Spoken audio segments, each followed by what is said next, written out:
निशिकांत दुबे जी जांच इतनी जल्दी कैसे कर लेते हैं? भारत सरकार नहीं कर पाती, उनकी एजेंसियां नहीं कर पाती, निशिकांत दुबे जी के पास इतनी जल्दी रिपोर्ट कहां से आ जाती है? इनके पास कौन सा ऐसा माध्यम है, कौन सी ऐसी इनके पास टेक्नोलॉजी है? नोएडा में मजदूरों का आंदोलन हुआ था, वहां के मंत्री तुरंत निकाल लाए थे इसमें पाकिस्तान का हाथ। इनकी टेक्नोलॉजी कहां से आती है इतनी बढ़िया मजबूत?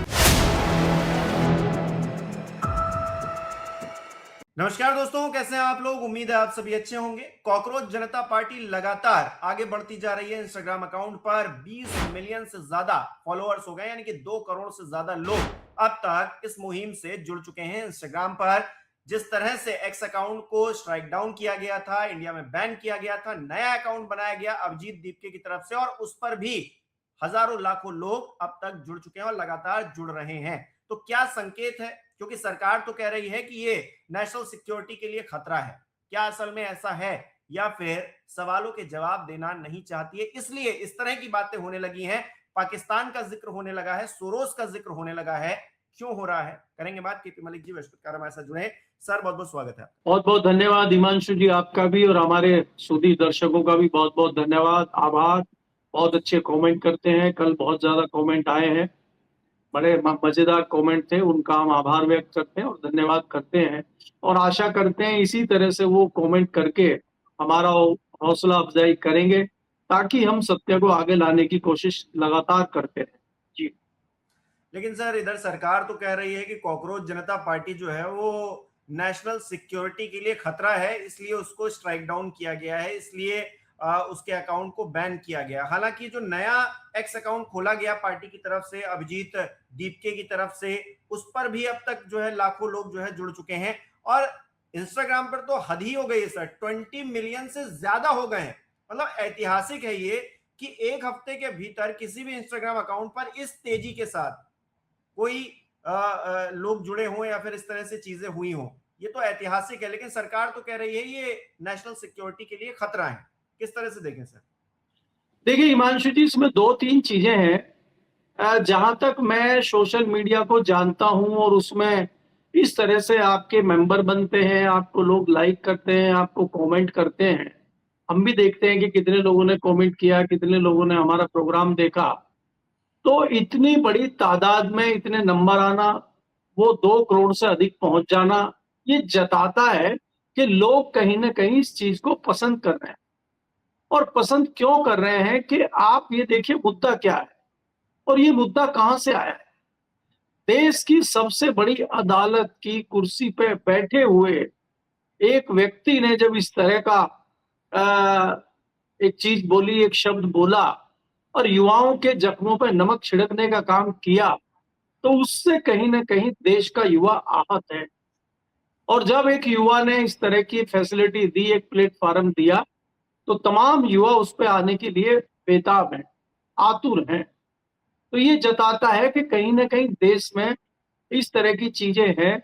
अगर हम देखें, 12 साल पूरे हो गए हैं मोदी जी को। मोदी जी जब सरकार में नहीं आए थे, तब से पहले वो बड़े लच्छेदार भाषण देते थे। देश का काला धन इतना बाहर पड़ा हुआ, अगर हम वो धन ले आए, 15-15 लाख यूं ही हर एक के अकाउंट में आ जाएगा। पेट्रोल बहुत महंगा कांग्रेस बेच रही है, कांग्रेस में बहुत भ्रष्टाचार है। 35 रुपए लीटर पेट्रोल बेचा जा सकता है अगर ईमानदारी हो। अगर हम सरकार में आते हैं तो हम 2 करोड़ रोजगार देंगे। बहुत सारे आपने लोक लुभावने वायदे किए थे और उसमें से एक भी पूरा नहीं हुआ। उल्टा आपने उसका मजाक बना के रख दिया। आपने लोगों को कहा 35 रुपए लीटर पेट्रोल होगा, 100 रुपए से कम, 95 रुपए से कम पिछले 12 साल में हमने नहीं देखा। आप 15-15 लाख रुपए अकाउंट में डाल रहे थे, यहाँ 15 रुपए किसी के अकाउंट में नहीं आए, जो थे वो भी चले गए। आप 2 करोड़ रोजगार देने की बात कर रहे थे, 2 लाख रोजगार भी नहीं मिलते दिखे, नौकरियां चली गई बहुत लोगों की, इसीलिए लोग सड़कों पे हैं। नीट के एग्जाम आप देखिए, दूसरे एग्जाम आप देखिए, भर्ती प्रक्रिया आप देखिए। अभी आपने लखनऊ में देखा, हजारों की तादाद में जो युवा थे वो किस तरह सड़कों पे घिसट रहे थे। पटना में आप देखिए, पुलिस किस तरह से लाठी भांज रही है, अभी आपने पटना में देखा। तो ये हाल इस सरकार में चल रहा है। और फिर अगर कोई आवाज उठाता है तो आप उसको देशद्रोही और पता नहीं क्या क्या बता देते हैं।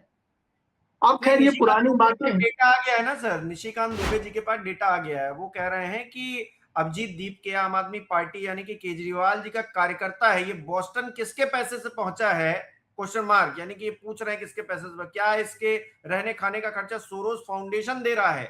ये विपक्ष के लिए एक चेतावनी है, क्या आप देश तोड़ने के लिए विदेशी ताकतों की मदद लेंगे। इनको पता चल गया है कि विदेशी नहीं मदद दी जा हिमांशु जी, हिमांशु जी इनके बच्चे बाहर पढ़ रहे हैं निशिकांत दुबे जी के, वो किसके खर्चे पे गए? हमारी जानकारी में तो ये है कि ये बच्चा वहां पढ़ने गया, तो जाहिर सी बात है इसके माँ बाप ने पैसा खर्च करके भेजा होगा, एक बात। दूसरी बात ये है कि निशिकांत दुबे जी जांच इतनी जल्दी कैसे कर लेते हैं? भारत सरकार नहीं कर पाती, उनकी एजेंसियां नहीं कर पाती, निशिकांत दुबे जी के पास इतनी जल्दी रिपोर्ट कहां से आ जाती है? इनके पास कौन सा ऐसा माध्यम है, कौन सी ऐसी इनके पास टेक्नोलॉजी है कि ये तत्काल चीजों को निकाल ले आते हैं? ऐसा क्या है इनके पास? भारतीय जनता पार्टी में एक से एक क्रांतिकारी नेता है, क्रांतिकारी मंत्री हैं, क्रांतिकारी ब्यूरोक्रेट हैं, वो कुछ नहीं बदला पाते। अभी उत्तर प्रदेश में नोएडा में मजदूरों का आंदोलन हुआ था, वहां के मंत्री तुरंत निकाल लाए थे, इसमें पाकिस्तान का हाथ है। इनकी टेक्नोलॉजी कहां से आती है इतनी बढ़िया मजबूत? इनको ये और नहीं सर पता चला उस कि मामले में एक और जानकारी मिली है सर, उस मामले में एक जी, और जानकारी ये मिली है कि पुलिस ने जानबूझकर मैसेजेस ऐसे डाले हैं फोन में। ये कहा जा रहा है, ये आरोप लग रहा है, ये कोर्ट में मतलब इंडियन एक्सप्रेस की शायद रिपोर्ट थी, उसमें इस बात का जिक्र है कि उनके वकील कह रहे हैं कि जानबूझकर डाले गए हैं फोन में ये मैसेजेस, ताकि इस पूरे मामले को वो मोड़ दिया जा सके कि भड़काने की कोशिश थी, दंगा कराने की कोशिश थी। तो ये तो हो रहा है। उत्तर प्रदेश की पुलिस इतनी महान है। देखिए हिमांशु जी, उत्तर प्रदेश की पुलिस ही नहीं, पुलिस किसी भी प्रदेश की होगी, कहीं की भी होगी, पुलिस सरकार की कठपुतली होती है, सत्ताधारी दल की कठपुतली होती है पुलिस, और पुलिस जो सत्ताधारी दल चाहता वही करती है। पुलिस को भ्रष्टाचार करने का मौका मिला है, पुलिस को खुली छूट सब प्रदेशों में मिली हुई है कि आप खूब लूटपाट करो, बस हमारी आप जो है हमारी तरफ से किसी को आना नहीं चाहिए, कोई खतरा पैदा नहीं होना चाहिए, उसको संभालिए। तो पुलिस इसलिए आगे बढ़ के इनके लिए सारे हथकंडे अपनाती है। ये तो पुलिस की बात है। लेकिन ये जो चीजें चल रही हैं, भारतीय जनता पार्टी जैसे इतने बड़े सियासी दल में ये चंद लोग इस तरह की टिप्पणी करते हैं, चंद लोग इस तरह की चीजें करते हैं। जिस भारतीय जनता पार्टी को हम कभी नैतिकता और सिद्धांतवाद की पार्टी कहते थे, आज वो किस दौर से गुजर रही है किसी से छुपा नहीं है। यहाँ पे अगर आपकी कोई कमियां बता रहा है, अगर मैं बताता हूं कि आपके चैनल में पीछे दीवार अच्छी नहीं लग रही है, इस पे आप कलर चेंज करिए, या आपकी शर्ट अच्छी नहीं लग रही है, अगर मैं आपको कोई सुझाव दे रहा हूं या मैं आपसे कोई सवाल पूछ रहा हूं, तो मैं देशद्रोही हूं आपके लिए। आप मेरी बातों पे अमल नहीं करते हैं। मैं अगर आपको कोई बता रहा हूं कि फलाने डिपार्टमेंट में चोरी हो रही है और आप उस पर ध्यान दीजिए, प्रधानमंत्री जी हम आपको मतलब आगाह करना चाहते हैं कि रेलवे डिपार्टमेंट में बहुत चोरी चकारी हो रही है और आप उसको ठीक करिए, तो उसको तो आप ठीक करते नहीं है। जो सवाल उठा रहा है, जो आपको कमियां बता रहा है, आप उसी को धर दबोचो और उसी के खिलाफ नोटिस भेज दो। अभी आपने देखा होगा एक लड़की ने आईटीसी जो आरसी इनकी एजेंसी है जो खाना प्रोवाइड करती है, जो सुविधाएं IRCTC। प्रोवाइड, जी, वो रेलवे में वो क्या करती है कि वो खाना किसी लड़की ने देख के उस पर एक बढ़िया रिपोर्ट बनाई और उन्होंने कहा कि खाने में न्यूट्रिशन नहीं है और खाना कितना रेलवे का अच्छा होता है, ये तो जग जाहिर है, सबको पता है। अगर उसने उस खाने पर सवाल उठा दिया है, तो आप उसको नोटिस भेज रहे हैं, उसको प्रताड़ित करने का काम कर रहे हैं, उसको डराने का काम कर रहे हैं। आप ये नहीं कर रहे हैं कि हम आपका धन्यवाद करते हैं कि आपने हमारा ध्यान आकर्षित किया इस ओर, और रेलवे इस पे विशेष ध्यान देगा और जो इसके लिए दोषी है उनको सजा देगा। और अगर कोई ठेकेदार इस तरह की चीजें कर रहा है तो तत्काल उसका ठेका निरस्त किया जाएगा। ये तो सरकार कर नहीं रही है, सरकार उल्टा उसी लड़की को नोटिस भेज के डरा रही है। तो ये इस प्रकार की घटनाएं इस सरकार में हो रही है।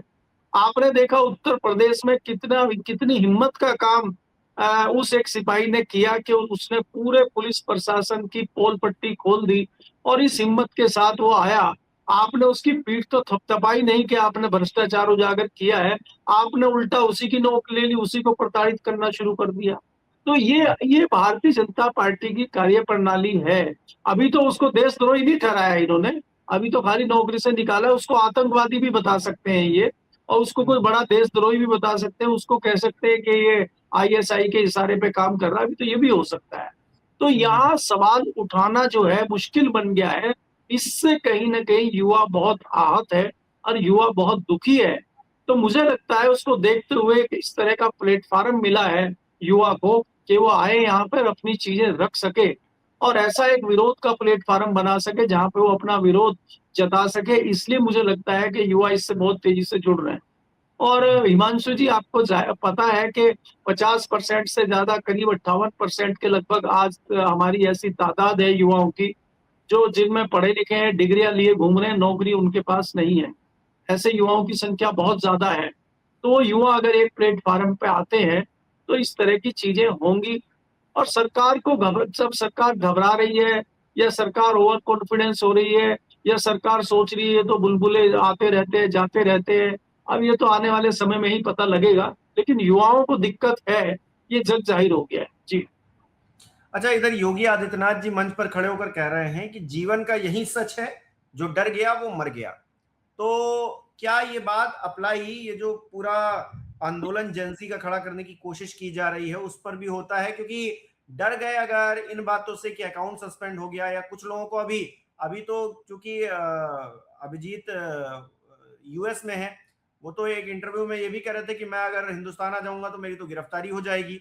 तो कुछ लोगों को गिरफ्तार भी किया जाएगा, हो सकता है आने वाले वक्त में, क्योंकि जब सरकार अकाउंट ये कहकर गिरा रही है, बंद कर रही है, बैन कर रही है कि इसमें जो है विदेशी ताकतों का हाथ हो सकता है या फिर नेशनल सिक्योरिटी के लिए खतरा है, तो कल को कोई गिरफ्तार भी हो सकता है। इसमें कोई बड़ी बात तो नहीं है। तो ऐसे में जो डर जाएगा वो मर जाएगा, वो खत्म हो जाएगा। लेकिन कॉकरोचेस की एक बड़ी खूबी रही है सर। जापान में जब परमाणु हमला हुआ, युद्ध हुआ, तो वहां सिर्फ कॉकरोचेस बचे थे ऐसा कहा जाता है। कॉकरोचेस को जिंदा देखा गया, उनके रेडिएशन से भी, परमाणु हमले के रेडिएशन से भी उन्होंने खुद को बचा लिया। तो क्या ये बचा पाएंगे? और योगी जी की बात, जो जो डर गया वो मर गया। देखिए हिमांशु, इसमें अगर आप कॉकरोच की हिस्ट्री की बात करते हैं, कॉकरोच की कई सारी प्रजातियां होती हैं, लगभग 40-42 के लगभग उनकी प्रजाति बताते हैं, बहुत ज्यादा तो मैं नहीं जानता हूँ। और ये भी कहते हैं कि ये बहुत ही सबसे मतलब शुरुआती दौर से ये जीव चला आ रहा है। ये घरों में रहता है, अंधेरे में निकलता है, व्यक्ति के साथ रहता है। और कहते हैं हमारे महाभारत काल से भी पहले से है, भारत की सभ्यता अगर देखें।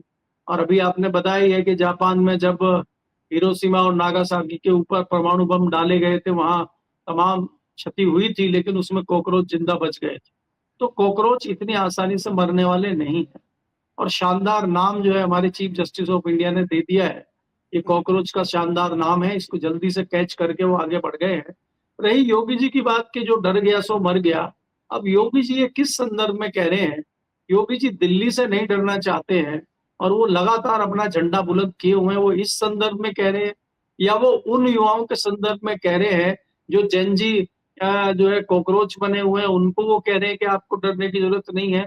अब ये तो खैर मैं नहीं कह सकता, क्योंकि मैं विद्वान तो हूं नहीं भारतीय जनता पार्टी के नेताओं की तरह के वो तुरंत मैं उनका पता लगा लूं। लेकिन ये है कि ये जिस संदर्भ में भी कह रहे हैं, इसका ये है कि ये उल्टा कह रहे हैं। जो भारतीय जनता पार्टी कह रही है उसके उलट कुछ योगी जी कह रहे हैं, ये मैं निश्चित तौर पे कह सकता हूँ। क्योंकि योगी जी भी एक लड़ाई लड़ रहे हैं, योगी जी भी एक बड़ी लड़ाई लड़ रहे हैं। और वो किसके खिलाफ लड़ रहे हैं, किस लिए लड़ रहे हैं, क्यों लड़ रहे हैं, वो भी जग जाहिर है। तो इसलिए वो अपने लिए ज्यादा कह रहे हैं। मुझे लगता है कि जो डर गया सो मर गया, इसका सीधा सीधा मतलब है कि योगी जी डरने वाले नहीं है। चाहे उनको दिल्ली कुछ भी डराए, कुछ भी धमकाए, वो डरने वाले नहीं है और लखनऊ को इतनी आसानी से छोड़ने वाले नहीं है। मैं तो इसका ये मायने मानता हूँ जी। अच्छा, आपने सर एक ट्वीट भी किया कि कैबिनेट में तालियों की गूंज और जनता की खामोशी।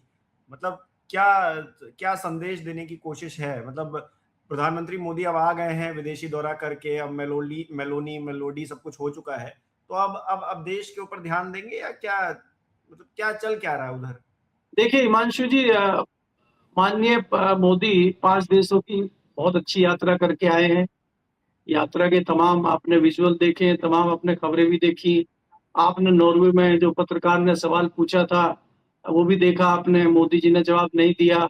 और बाद में उसका भी, मोदी जी की ताकत देखिए कि उसका भी उन्होंने जो है अकाउंट बंद करवा दिया है। उसके बाद फिर जो है वो इटली पहुंचे, वहां की प्रधानमंत्री को उन्होंने टॉफी खिलाई, भारत की जो प्रसिद्ध टॉफी थी लोग वहां टॉफी लेने भाग लिए, वहां पे उसका शेयर ढूंढ रहे हैं तो कहीं नहीं मिला।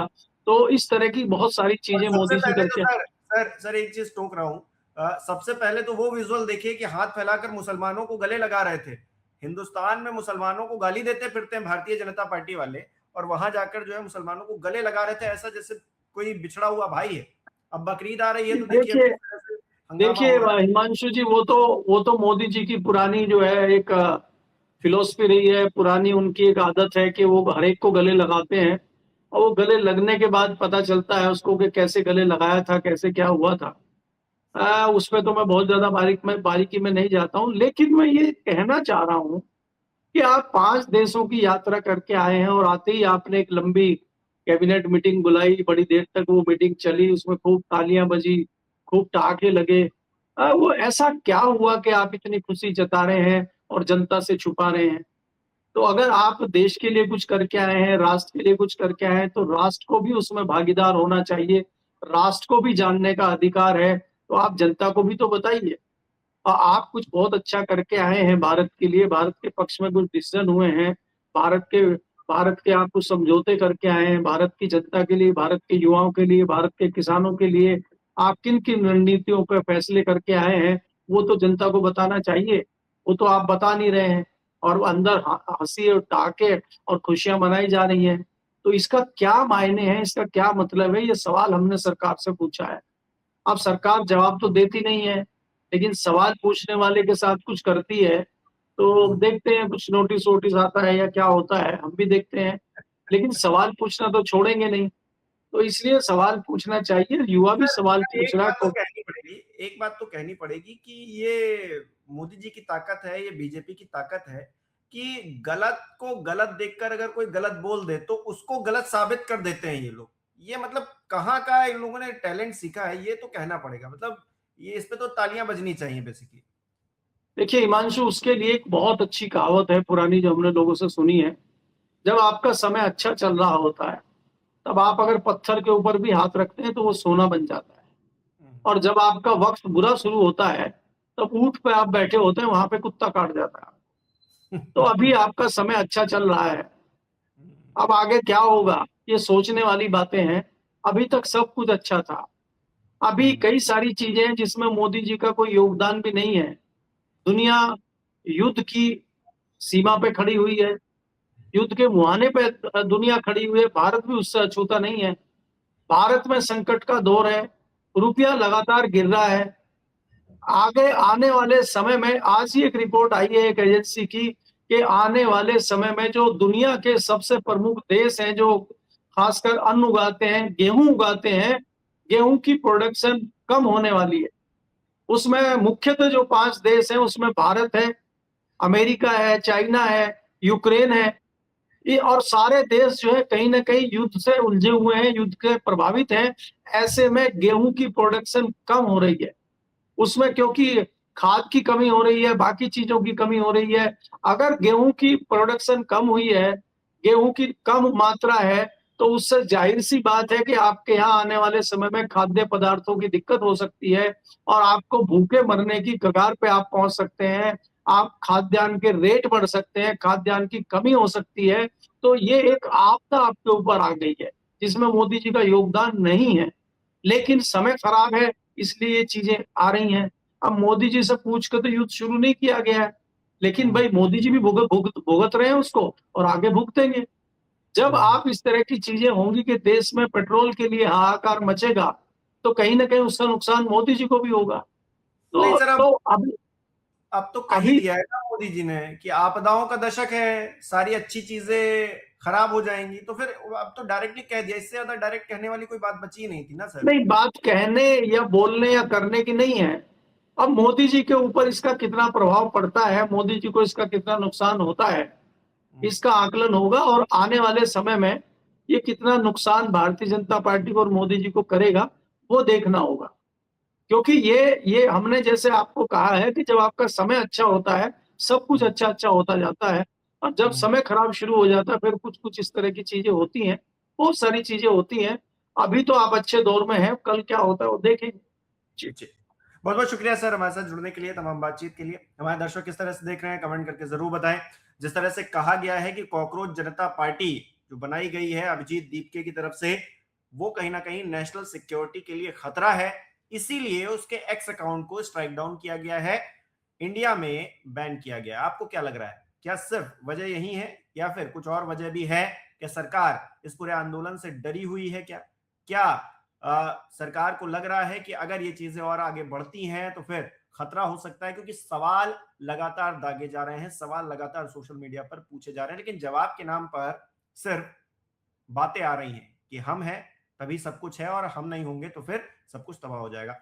कमेंट करके जरूर बताइएगा जो भी आपकी राय हो। इस वीडियो को लाइक करना, शेयर करना मत भूलिएगा। हमारे चैनल को सब्सक्राइब नहीं किया तो वो भी जरूर कीजिएगा। आप हमें सहयोग भी कर सकते हैं ज्वाइन बटन पर क्लिक करके। बहुत बहुत धन्यवाद।